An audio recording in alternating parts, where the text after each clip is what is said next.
అందరికీ నమస్కారం. ఇప్పుడు ఒక చిన్న ప్రేయర్ చెప్పుకుంటాము.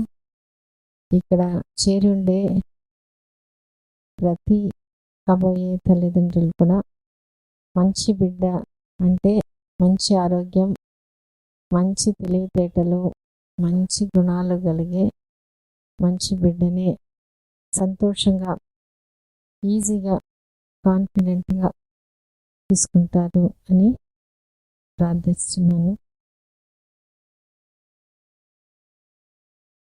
ఇక్కడ చూపించుకొని ప్రెగ్నెన్సీ వచ్చిన వాళ్ళు, డెలివరీ అయిన వాళ్ళు వాళ్ళ ఎక్స్పీరియన్స్ చెప్తారు. అది బాగా మనసు పెట్టి వినండి. ఎందుకంటే మనకది చాలా ధైర్యం, నమ్మకంని ఇస్తుంది. చెప్పినారు మన పెళ్ళి అయ్యి 5 సంవత్సరాలు 3 నెలలు బాగా టాబ్లెట్ వాడుకున్నాను. తర్వాత వద్దని చెప్పాను మేడం. టాబ్లెట్ వద్దు, ఏమొద్దు, నీకు గర్భం వస్తుంది అని చెప్పాను మేడం.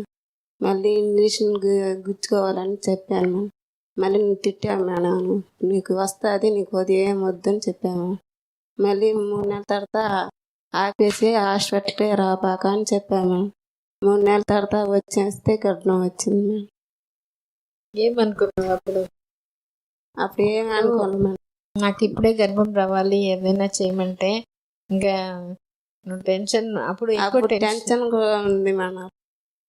అప్పుడు నెల వస్తే అప్పుడు టెన్షన్ లేదు, ఏం లేదు. అప్పుడు ఊరికి వెళ్ళా, అప్పుడే వచ్చా. అప్పుడు పిల్లక దగ్గర ఆడుకున్నా, మర్చిపోయాను. అప్పుడు గర్భం వచ్చింది. అప్పుడు అనుకోలేదా ఏం నాకు ఇంజక్షన్ వేసి అంటే ఐయుఐ చేసి ట్రీట్మెంట్ ఇవ్వమంటే ఇవ్వకుండా నువ్వు రాకుండా ఒక 3 నెలలు ఉండని చెప్తుంది అని నీకు కోపం రాలేదా? రాలా మేడం. ఏమనుకున్నావు? నీకేమనిపించింది? ఎందుకని 3 నెలల తర్వాత చూసి వెళ్దాము అనుకున్నా మేడం. అప్పుడే గర్భం వచ్చింది. ఆ 3 నెలలు నువ్వు అంతకుముందు గర్భం గురించి ఎక్కువ ఆలోచించేదాన్ని. వస్తుందా రాదా అనుకున్నావు. ఆ 3 నెలలు 3 నెలలు అయ్యే అనుకోలే మేడం. ఏమనుకోలే. ఎందుకని? వస్తుంది అనుకుంటున్నా, మళ్ళీ మర్చిపోయినావు. దాని గురించి ఆలోచించుకోవాలి. ఓకే. ఎక్సర్సైజ్ అదంతా చేసాను మేడం. ఎక్సర్సైజ్ చేసినావు. నువ్వు ఆహారం అంతా ఏం చెప్పారు అదంతా తీసుకున్నాను. బయటే రాను అప్పుడంతా, అమ్మోళ్ళ ఇంటి దగ్గర వెళ్ళను. ఓకే. సో నీకేమనిపించింది గర్భం అని వచ్చిన తర్వాత? ఎట్లా అనిపించింది? హ్యాపీగా ఉండింది. సో నీకేం ఇప్పుడు వేరే వాళ్ళకి ఏమైనా సలహా చెప్పాలంటే 5 ఏళ్ళు అయిపోయింది, ఒక 2-3 ఏళ్ళకే రాదు, కష్టం అంటారు కదా. అవును మేడం. నీకు రాదు, ఇప్పుడు అంత రాదు చెప్పేవారు.